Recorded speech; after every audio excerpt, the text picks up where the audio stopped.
አርእስተ ዜና የአብይ አህመድ ጆኖሳይዳዊ አገዛዝ ሐምሌ 25 ቀን 2018 ዓ.ም በምዕራብ ትግራይ የሸረሪና አካባቢ በትግራይ ሰራዊት በከፈተው ጦርነት የሱዳን ፈጥኖ ደራሽ ኃይል ተሳታፊ እንደነበር የትግራይ መንግስት አስታወቀም።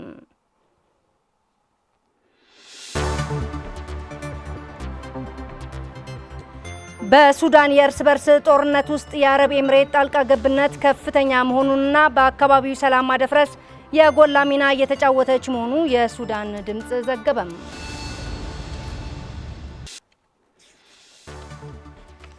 ሰላም ጤና ይስጥልን ውድ ተመልካቾች፣ በአበይት ዜናዎቻችን ጀምረናል።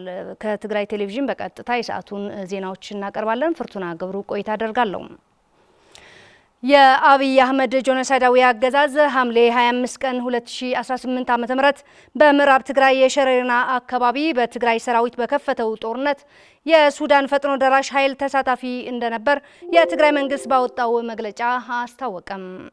ፍትሃዊ ዓላማ ያነገበ ጀግናው የትግራይ ሰራዊት ተንደርድሮ የመጣውን ወራሪ ኃይል በመመከት የጠላትን ህልም አክሽፎታል ሲል መግለጫው አመላክቷል።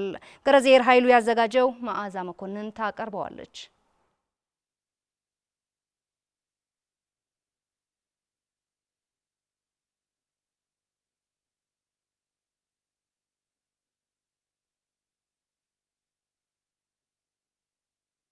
በወቅታዊ ሁኔታ ከትግራይ መንግስት የተሰጠ መግለጫ የአብይ አህመድ ጆኖሳይዳዊና አምባገነናዊ አገዛዝ ሐምሌ 25 ቀን 2018 ዓ.ም ንጋት አንስቶ በምዕራብ ትግራይ ሸረሪና አካባቢ በትግራይ ሰራዊት ላይ ይፋዊ ጦርነት መክፈቱ ይታወቃል።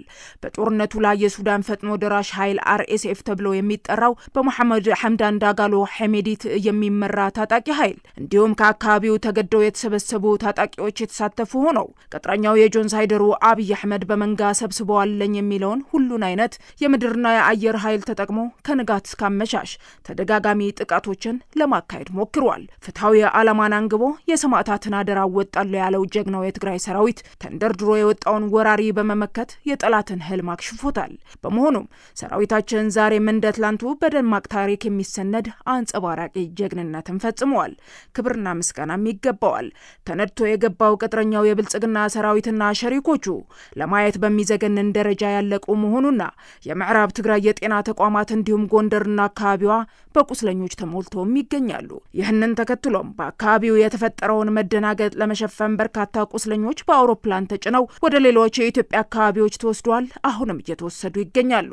የአብይ አህመድ ጆኖሳይዳዊ አገዛዝ የትግራይ ህዝብን ከምድረ ገጽ ሳያጠፋ እረፍት እንደማያገኝ ደምድመዋል። በመሆኑም ትላንትና በመንጋ መልክ የሞከረው ወረራ በየትኛውም አጋጣሚና አቅጣጫ ሊቀጥለው እንደሚችል አያጠራጥርም። የትግራይ ህዝብ ደህንነቱና ህልውናው እንዲሁም ሉዓላዊነቱና የራስን እድል በራስ የማስከበር ህጋዊና ተፈጥሯዊ መብት አለው። በመኖርና በመጥፋት መካከል በሚደረገው ግጥሚያ አሸናፊ ማን እንደሆነ ዓለም አቀፍ ክስተት እንዲሁም ከራሳችን ታሪክ ህያው ምስክር ነው።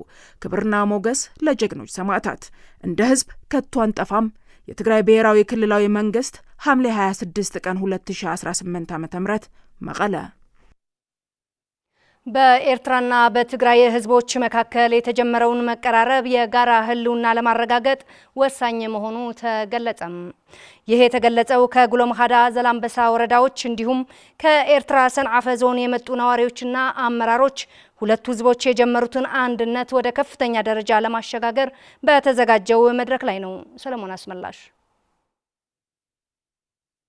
በኤርትራና በትግራይ ህዝቦች መካከል የተጀመረው መቀራረብ ለሰላምና ልማት የበለጠ ተጠናክሮ እንደሚቀጥል ተገለጸም።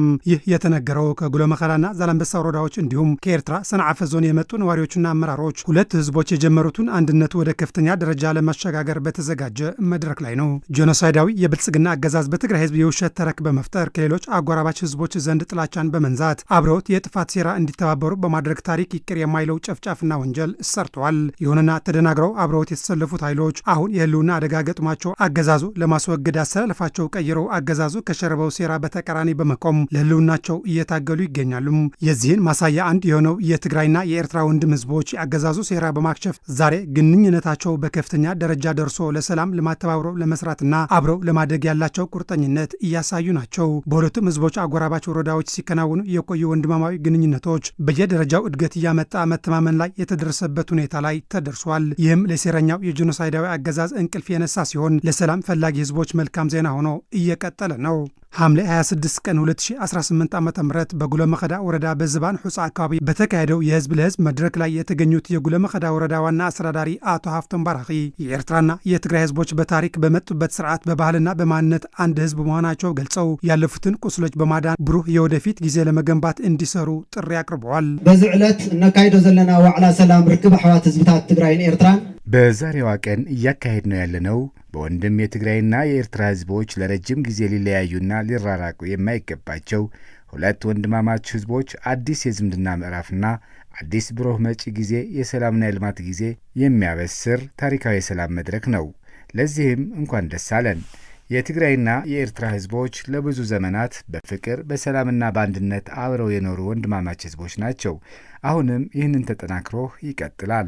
የምስራቅ ትግራይ ዞን ዋና አስተዳዳሪ አቶ ፍስሐ ኃይላይ በበኩላቸው የትግራይና የኤርትራ ህዝቦች የጋራ ታሪክ፣ ባህልና ማንነት እንዳላቸው ገልጸው በሰላማዊ መንገድ አብሮ መኖር መስራት እንዳዳበሩ እንዲሁም የጋራ ጠላት ሲያጋጥማቸው በአንድነት በመታገል ድል እንደተቀዳጁ ገልጸዋል። የደርግን ስርዓት ለማስወገድ የተደረገው ትግልም ለዚህ አንዱ ምሳሌ መሆኑ አስታውሰዋል። ሁለቱ ህዝቦች የሚያጋጥሟቸው ጉዳዮች በጋራ መፍታት ከቻሉ የተሻለ ሰላም፣ ልማት ማረጋገጥ እንደሚቻልም ገልጸዋል። ክልቲ ህዝብታት ፍቅሪ፣ ሰናያ፣ ምሕዝነት ዝፈስስ ልምዓትን ንግድን ዝፈስስ ኢንቨስትመንትን ናይ ክልቲ ሕውነት ርክብን እንተዘይኮይኑ ዝፈስስ ደም ዝትኮስ ጥይት ሁለቱም ህዝቦች ለፍቅር ወዳጅነትና ሰላም የሚፈስ ልማትና ኢንቨስትመንት እንዲሁም ወንድማማችነት ካልሆነ በቀር የሚፈስ ደም የሚተኮስ ጥይት የለም። ለጋራ የደህንነት ጉዳይ ካልሆነ በስተቀር ለስጋት የሚቀሰቀስ ወታደራዊ እንቅስቃሴ አይኖርም። ሁለቱም ህዝቦች ባደረጉት ታሪካዊ ውሳኔ ካሁን በኋላ ለሁለቱም ህዝቦች የጋራ የህልውና አደጋ ለምናካሄደው ወታደራዊ ዝግጅት እንጂ እርስ በርሳችን የምናካሄደው ግጭት አይኖርም። የሰንዓፈ ዞን አስተዳዳሪ አቶ ኢድሪስ አሊ በበኩላቸው የኤርትራና የትግራይ ህዝብ አብረው በመስራትና በመልማት ሊጠቀሙባቸው የነበሩት እድሎች እንዳጡ ገልጸው አሁን ግን በሁለቱ ህዝቦች መካከል የልማት ድምፅ እንጂ የጥይት ድምፅ መስማት እንደሌለበት ተናግረዋል።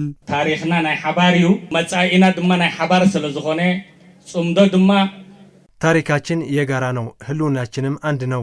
ጽምዶም ከታች ተነስቶ በየጊዜው የት እንደደረሰ ይታወቃል። በፍጥነት በአስተማማኝ የመግባባት ደረጃ ላይ ደርሷል። እኛም እንደ ድሮ ከአቋማችን ሳንዛነፍ ከትግራይ ህዝብ ጎን ተሰልፈናል። የትግራይ ህዝብ ከጭቆና ነጻ እንዲወጣ ለመብቱና ለሰላም አስፈላጊ ድጋፍና ስራ የሚሰራ መንግስት እንዳለን እንዲያውም ከጎናችሁ መሆናችንም ማረጋገጥ እንፈልጋለን። በመድረኩ የተሳተፉት ተጋሩና ኤርትራውያን በሰጡት አስተያየት ጦርነትና አለመግባባት ከጥፋት ውጭ ምንም ጥቅም እንደሌለው ገልጸው ሁለቱም ህዝቦች ለሰላምና ለልማት ቅድሚያ ሰጥተው እንዲሰሩ አሳስበዋል። አስተያየት ሰጪዎቹ ጦርነትና የጦርነት ወሬ በኤርትራና በትግራይ ህዝቦች መካከል ከእንግዲህ በኋላ እንደማይኖር ለጠላትም ለወዳጅም አረጋግጠዋል። የአብይ አህመድ ጆኖሳይዳዊ አገዛዝ ዳግም ጆኖሳይድ ለመፈጸም ለሚያደርገው ዝግጅት ለመመከትና የትግራይ ህዝብ ህልውና ለማረጋገጥ ሙሉ ዝግጁ ላይ መሆናቸው የአርሚ 22 የትግራይ ሰራዊት አባላት ገለጹ። በትግራይ ላይ ያለው ሁለንተናዊ ችግር እንዲወገድና የትግራይ ህዝብ ከተደቀነበት የህልውና አደጋ ነፃ እንዲወጣ ትግል የሚሰጣቸው ተልዕኮ በከፍተኛ ጀግንነትና ቁርጠኝነት እንደሚፈጽሙም ገልጸዋል። ለፍሳጽዮን ገብረአብዝጊ ዘገባ ስለሺ ሐጎስ።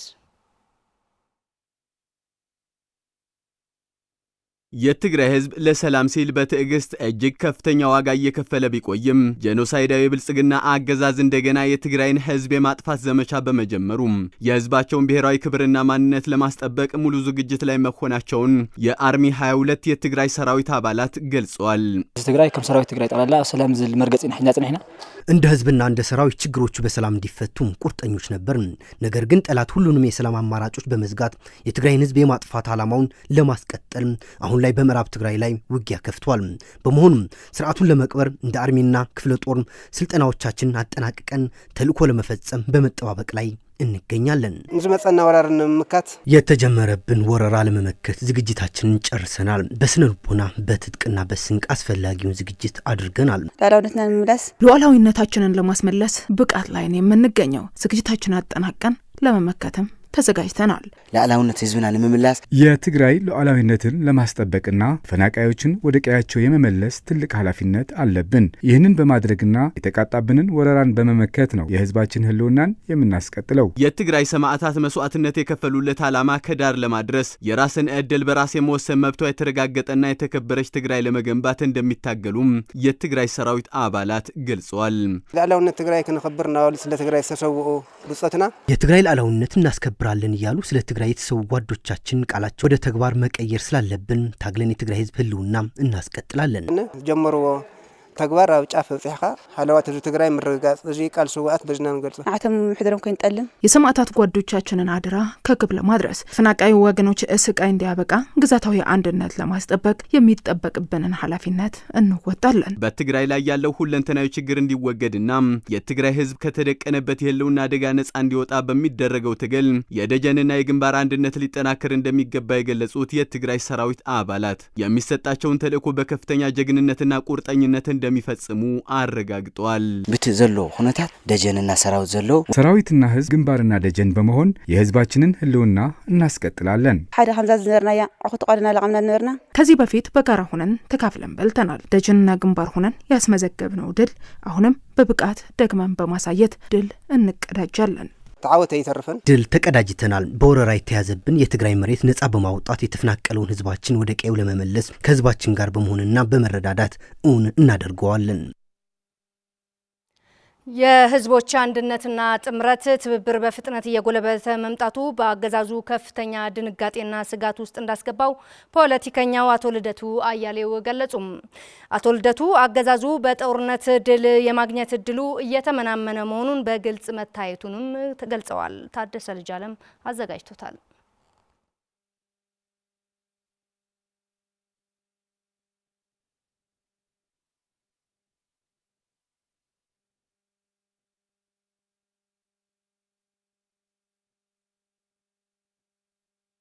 የጆኖሳይደሩ አብይ አህመድ አገዛዝ ሀገሪቱን ለከባድ የደህንነትና የመከላከያ ፈተናዎች እንዳጋለጣትና ስርዓቱን ህዝባዊ ተቀባይነት እንዳጣ በበርካታ ወገኖችም እንደተነጠለም ሀገሪቱን ራቁቷን በመተው ራሷን እንዳትከላከል በሚያደርግ ሁኔታ አድርሷታል ሲሉ ፖለቲከኛ አቶ ልደቱ አያሌው ተችተዋል።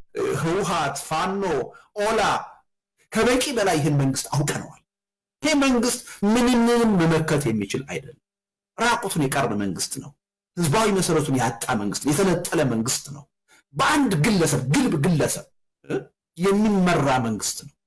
ሁሉንም በጦርነት አንበረክካለሁ፣ ሁሉንም አጠፋለሁ ብሎ የተነሳ ኃይል ስለሆነ ማንኛውንም ተቃዋሚ ኃይል ሊያስተባብር የሚችል መንግስት ነው በስልጣን ላይ ያለው፣ አገዛዝ ነው በስልጣን ላይ ያለው። ከመንግስት ባህሪ አንጻር ካለው ነባራዊ ሁኔታ አንጻር እነሱ ላይ ከተጋፈጠው የህልውና ፈተና አንጻር የሚጠበቅ ነገር እንውደደውም እንጥላው መንግስትን መረዳት ያለበት ነገር ይሄ ነው። እንዴት እንዲህ አይነት ደካማ ዋሾ የሆነ ህዝባዊ ተቀባይነት የሌለው መንግስት በስልጣን ላይ እንዲህ ውሎ እንዲያድር ለአመታት ቻለ ለሚለው ጥያቄ ማንንም ማማረር አንችልም። ራሳችንን ነው መውቀስ ያለብን፣ ራሳችንን ነው ማፈር ያለብን። የውሸት ተስፋ በመስጠት ተወጥሮ የምታየው እውነቱን ልንገሩ ጦርነትን በመፍራት አይደል። ነገ ከነገ ወዲያ ሰላማዊ ህዝባዊ ቤተኝነት ተቀጣጥሎ ችግር ይፈጥርብኛል የሚል ስጋት ፍርሃት ውስጥ ስላለ አቶ ልደቱ አያይዞም አገዛዙ በጦርነት ተቃዋሚዎቹ እንደማይሸንፍ በማሰብ የጀመረው ጦርነት የተፈለገው ውጤት እንዳላስገኘም በመግለጽ በቀጣይም በዚሁ መንገድ ስኬት የማግኘት እድሉ ውስን መሆኑን በግልጽ እየታየ ነውም ብለዋል። አቶ ልደቱ አክለውም አገዛዙ በጦርነት ድል እንደማይገኝ ብቻ ሳይሆን የመሸነፍ እድሉ እየሰፋ መምጣቱ የሚያሳዩ ወቅታዊ ሁኔታዎችን በግልጽ እየታዩ ነው ሲል ገልጿል። ስለዚህ በአጠቃላይ ይሄ መንግስት በእብሪት ተወጥሮ ትጥቃችሁን አስፈታለሁ፣ አንበረክካችኋለሁ፣ ረግጬ ገዛችኋለሁ ብሎ ያስነሳቸው ጦርነቶች ሁሉ የትም እንዳልደረሱ ወደፊትም የትም እንደማይደርሱ በደንብ በገሃድ የታየበት። ስለዚህ ይሄ መንግስት አያሸንፍም ብቻ አይደለም፣ ይህን በጦርነት የመሸነፍ እድሉ እየሰፋ እንደመጣ በግልጽ የታየበት ወቅታዊ ሁኔታ ላይ ይሄ መንግስት ምንንም መመከት የሚችል አይደለም። ራቁቱን የቀረ መንግስት ነው። ህዝባዊ መሰረቱን ያጣ መንግስት፣ የተነጠለ መንግስት ነው። በአንድ ግለሰብ ግልብ ግለሰብ የሚመራ መንግስት ነው። ያለምንም ህጋዊ ማዕቀፍ ያለ መዋቅር ይሁንታ በአንድ ግለሰብ እንደተፈለገ የሚመራ መንግስት በተናጠል በመንቀሳቀስ ዘላቂ መፍትሄ ማምጣት እንደማይቻል የሚገልጹት አቶ ልደቱ ችግሩም ሆነ አደጋውም የጋራ በመሆናቸው በአንድነት በመታገል ብቻ ማሸነፍ እንደሚቻል አስረድተዋል። ይህ የአንድነትና የጋራ ትግል እንቅስቃሴ በከፍተኛ ፍጥነት እየተስፋፋ መምጣቱን ማሳያ የሆኑ መሰባሰቦች በሀገር ውስጥም ሆነ በውጭ ሀገራት እየተካሄዱ መሆናቸውን በማስመልከት ጥምረቱና ትብብሩ በፍጥነት እያደገ ለአገዛዙ ከፍተኛ ድንጋጤ ፈጥሮበታል ሲል አቶ ልደቱ ምልከታውን አስቀምጧል። ከዚህ በኋላ ስለዚህ መንግስት ክፉነት፣ ደካማነት ማንም ሊነግረን የሚችል ኃይል ያለ አይመስለኝ። ተጨማሪ መረጃ የምንፈልግ አይመስለኝ። ስለዚህ ወደ ተግባር እንዴት እንግባ? በቂ የሆኑ ዝግጅቶች ያስፈልጋሉ። የቤት ስራችንን መጀመሪያ ሰርተን መገኘት ይኖርብናል። አንዱ የቤት ስራ ምንድን ነው? አሁን የመጣው አደጋ ያለንበት አደጋ ሁላችንንም ጠራርጎ የሚያጠፋ መሆኑን መገንዘብ፣ የአንድ ህብረተሰብ የተናጠል ችግር ሳይሆን የሁላችንም ችግር መሆኑን መገንዘብ። በነገር ላይ ይሄ ግንዛቤ በሂደት እያደገ መጥቷል። አሁን ብዙ የፖለቲካ ኃይሎች መሰባሰብ ጀምረዋል።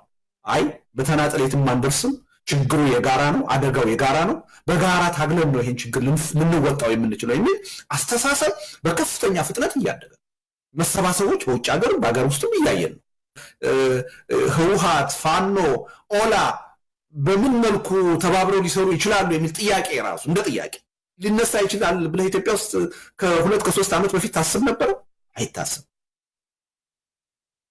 በመጨረሻም ሱዳን በሱዳን የእርስ በርስ ጦርነት ውስጥ የአረብ ኤሚሬት ጣልቃ ገብነት ከፍተኛ መሆኑንና በአካባቢው ሰላም ማደፍረስ የጎላ ሚና እየተጫወተች መሆኑ የሱዳን ሰራዊት ከፈጥኖ ደራሽ ታጣቂ ነጻ ባወጣው የባራ ከተማም ከ130 ቶን በላይ የተለያዩ የአረብ ኤሚሬት ተተኳሾች ማግኘቱ የሱዳን ድምጽ ዘገበም።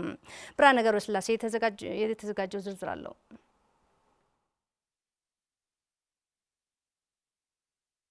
በሱዳን መንግስትና በመሐመድ ደጋሎ ሐምዲት የሚመራ ፈጥኖ ደራሽ ኃይል መካከል እየተካሄደ ያለው የእርስ በርስ ጦርነት በሰብአዊና ቁሳዊ ላይ ከባድ ውድመት እየደረሰ መሆኑና ከቅርብ ጊዜ ወዲህ የመንግስት ሰራዊት ከሌሎች የጥምር ኃይሎች በማበር በወሰደው ከፍተኛ ወታደራዊ እርምጃ በተቀናቃኙ ላይ አንጸባራቂ ድል በማድረግ በርካታ ስትራቴጂክ ቦታዎች እየተቆጣጠረ መሆኑን የመንግስት ጦር መረጃን በመጥቀስ ሱዳን ቮይስ የተባለ ድረ ገጽ ገልጸዋል።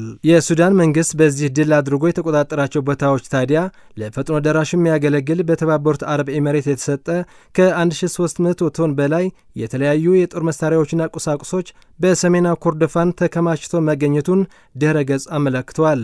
የተባበሩት አረብ ኤሚሬት በሱዳን የቀጠለውን የእርስ በርስ ጦርነት እንዲባባስና ለፈጥኖ ደራሽ ብዛት ያላቸው የጦር መሳሪያዎች በማቅረብ እንዲሁ ፋይናንሳውና ሎጂስቲክስ በመርዳት ህዝቡ በማያባራ ጦርነት በመክተት ጄኖሳይድ እየተፈጸመበት መሆኑን መረጃው ጨምሮ ገልጸዋል። በሌላ በኩል ባራ በተባለች ከተማ ከ480 ቶን በላይ የጦር ክምችት የተገኘ ሲሆን ጃብራ አልሼቅ በተባለ ቦታ በአይነቱና ብዛቱ የላቀ እስከ 850 ቶን የሚገመት የተባበሩት አረብ ኤሚሬት ስር የሆኑ የጦር መሳሪያዎች መገኘቱን የሱዳን መንግስት ወታደራዊ ምንጮች መግለጻቸውን ድረገጹ አክሎ ገልጸዋል። በተባበሩት አረብ ኤሚሬት የሚደገፍ ይህ ፈጥኖ ደራሽ ኃይል በሱዳኑ ህዝብ ላይ የጦርነት ሰቆቃ እንዲራዘም ከማድረግ ባሻገር ከተሞች እንዲወድሙ፣ ሰዎች በግፍ እንዲገደሉና ቀያቸውን ጥሎ እንዲሰደዱ በማድረግ ቤቶችና ተቋማት የጦር መሳሪያ መካማቻ እያደረጋቸው መሆኑን ተገልጸዋል።